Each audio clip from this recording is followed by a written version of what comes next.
The government has decided to give practical effect to our fuel excise indexation budget measure by way of tariff proposals which will need to be validated by Parliament within 12 months. That is the same methodology the previous government used to give effect to their increases back in 2008 to the excise and the customs duty on alcopops. And in relation to the fuel excise indexation measure, you would be aware that the 1 August effective date in the budget has come and gone. We are now revising the implementation date to 10 November. Those tariff proposals will be tabled in the House of Representatives this week to have effect from 10 November. From 10 November, the excise on fuel will be 38.6 cents, up from the 38.143 cents, which is where it would have been if the budget measure had passed the Parliament prior to 1 August. There would be a further increase in the usual biannual indexation way on 1 February 2015 and on 1 August 2015. The impact on households will be modest, but the impact on our capacity to build a stronger, more prosperous economy will be significant. Your typical household with using about 50 litres of fuel a week will only pay about 40 cents a week more for their fuel. But of course, for the government, this measure means $2.2 billion in additional revenue over the forward estimates and around $19 billion in additional revenue over the next decade to 2024-25. And as we have indicated, it is our intention that all of that additional revenue will be invested in job-creating, productivity-enhancing road infrastructure, and legislation to give effect to that commitment will be part of the legislation to validate the tariff proposals within 12 months. So just a final point that I would make.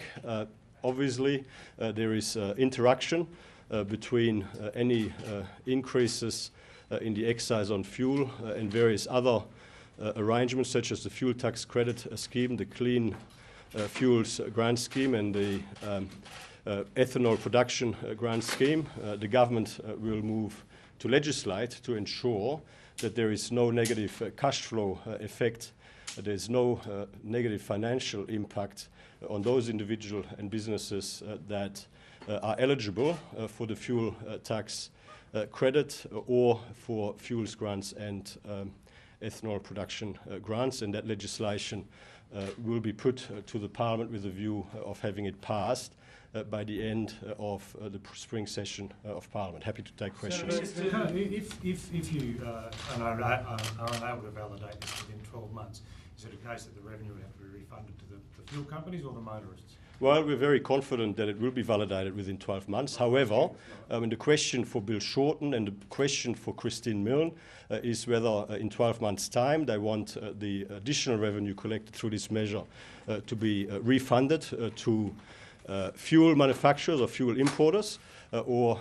whether they want to see this additional revenue invested in job-creating, productivity-enhancing road infrastructure, which will help us build a stronger, more prosperous economy, which will help us repair the budget by helping to achieve, over time, increases in government revenue on the back of stronger economic growth.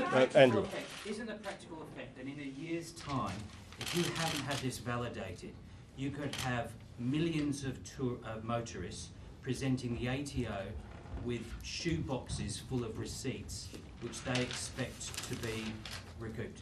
No, Andrew, that is not the practical effect. So in the first year, if you look at the budget, the revenue from this measure was expected to be $167.5 million in the first year. It'll be a little bit less than that because of the later start date. But if the measure is not validated within 12 months, and we're very confident that it will be, by the way, but if it wasn't validated by the Parliament within 12 months, the money would have to go back to those that have paid the duty, that have paid the excise, have paid the duty. It would go back to fuel manufacturers and to fuel importers who would essentially have a windfall gain at that time. There's no obligation on those fuel importers or fuel manufacturers to remit that money to users.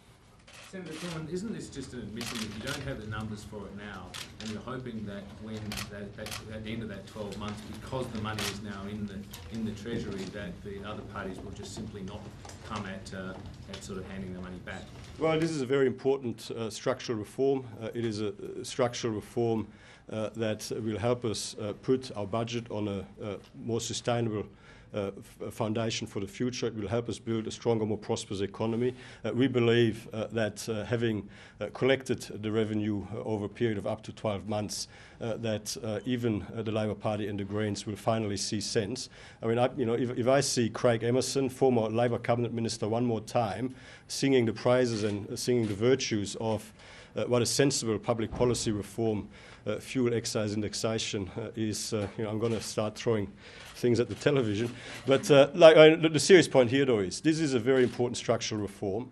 It is a measure that is long overdue. Back in 2001, when fuel excise indexation was removed, the value of the fuel excise as a proportion of your average fuel pump price was about 42%. It has fallen down to 25% today. We've got to remind ourselves of what the objective is of the measure. The objective of the measure is to ensure that the real value of the excise on fuel keeps pace with inflation, that it doesn't continue to erode moving forward. It is quite unbelievable that Christine Milne, as the leader of the Greens, would have taken a position in favour of regular reductions in the real value of the excise on fuel. It seems to us to be quite inconsistent with their stated public policy position. Today the government has made a decision to proceed in this way. We are hopeful that with the benefit of another 12 months, that both Labor and the Greens will see the merit of what we're doing. And in a year's time, maybe, just maybe, Bill Shorten will start to think about his pre-election costings, and maybe, just maybe, he will start to think that maybe it's not such a good idea to give that money away. Sorry, Lenore, and then. Yeah. Regardless of your argument that the other guys did it too in the last term of government, isn't this really this effort to get around the Senate really just a signal to voters that you're prepared to ignore the upper house that they elected? This is not an effort to get around the Senate. This is using the legislation. Well, this is using the legislation as it currently stands.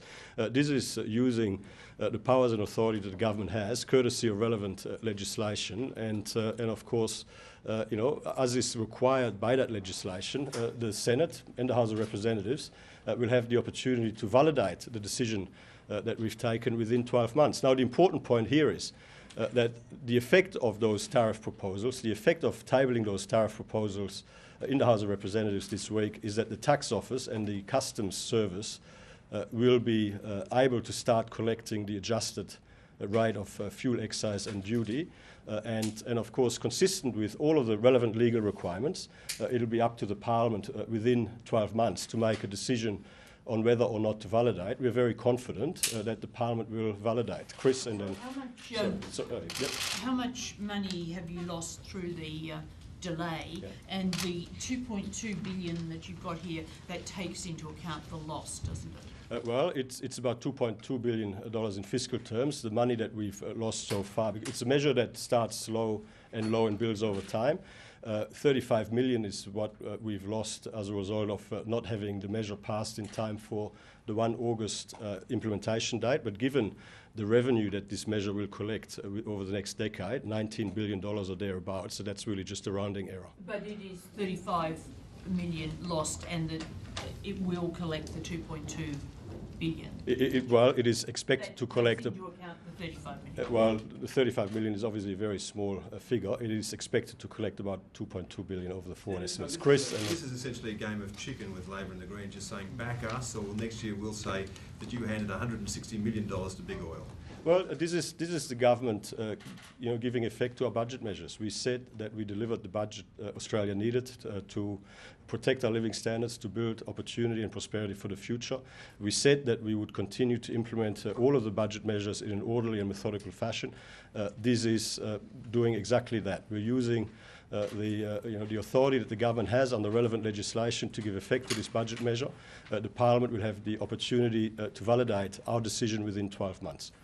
So, final question. Did you inform the non-government party you're going to be making this announcement, and are you considering implementing other budget measures by administrative orders in a similar way to get around the Senate? Well, it's no secret that the government has been having ongoing conversations with crossbench senators about progressing outstanding budget measures.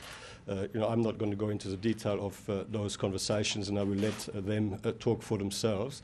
In terms of other budget measures, we'll continue to work on how best to implement all of the important outstanding structural reforms that Australia needs in order to put ourselves on a sound foundation for the future and in order to repair the budget mess that the Labor Party left behind. Thank you very much.